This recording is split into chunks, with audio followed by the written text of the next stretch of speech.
Assalamualaikum warahmatullahi wabarakatuh dan Om Swastiastu.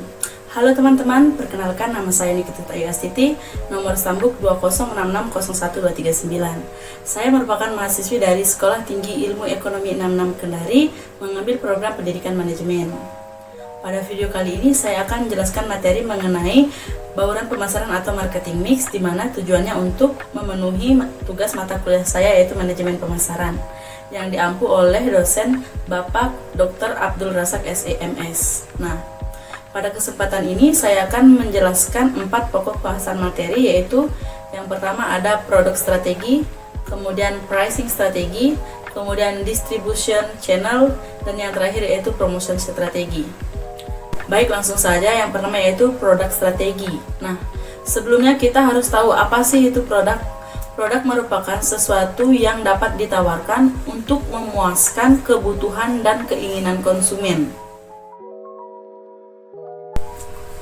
Nah, sesuatu yang dapat ditawarkan itu seperti barang atau jasa, ide, pengalaman, kegiatan, dan lain sebagainya.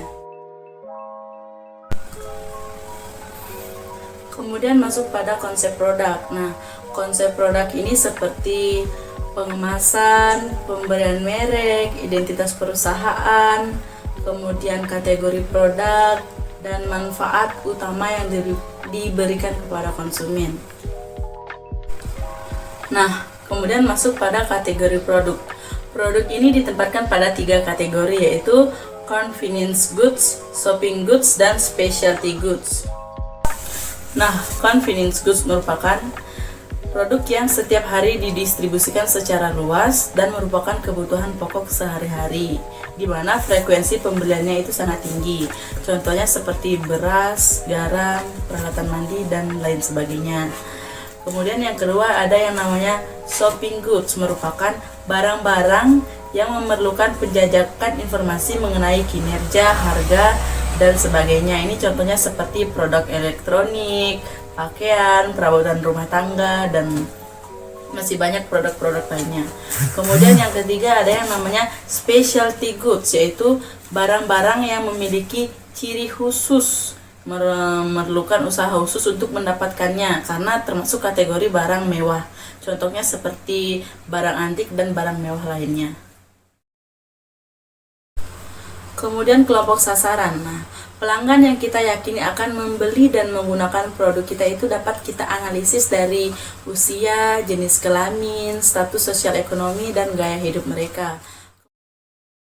Nah, kemudian sikap dalam mengkonsumsi produk biasanya menjelaskan bagaimana produk ini dikonsumsi. Misalnya bisa dikonsumsi pada saat keadaan panas, dingin, atau pada saat pagi hari, siang hari, malam hari, atau bisa saja dikonsumsi pada saat tertentu.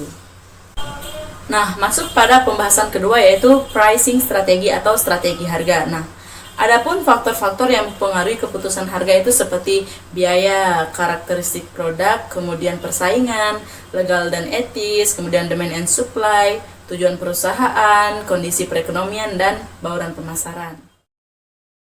Kemudian masuk pada pembahasan berikutnya, yaitu distribution channel atau saluran pemasaran. Nah, saluran pemasaran ini merupakan sistem atau jaringan perantara yang melakukan segala kegiatan pemasaran untuk menghubungkan antara produsen dan konsumen, di mana bermanfaat seperti perantara membantu dalam menyediakan alat-alat transportasi, gudang, dan lain sebagainya.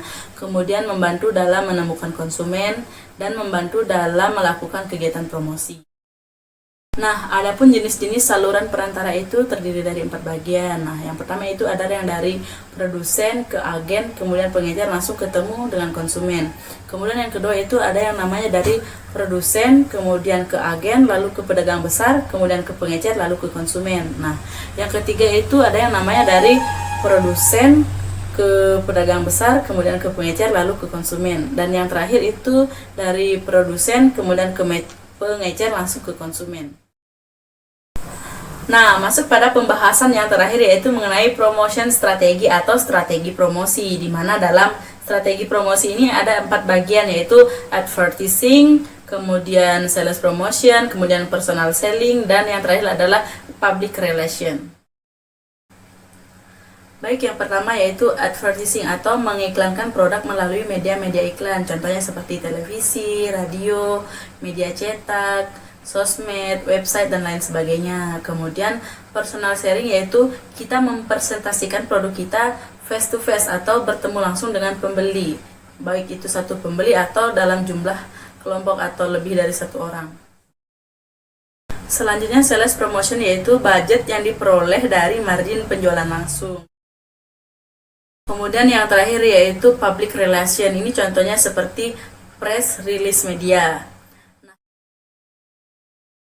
Mungkin itu saja materi yang dapat saya sampaikan kepada teman-teman. Semoga bermanfaat untuk kita semua.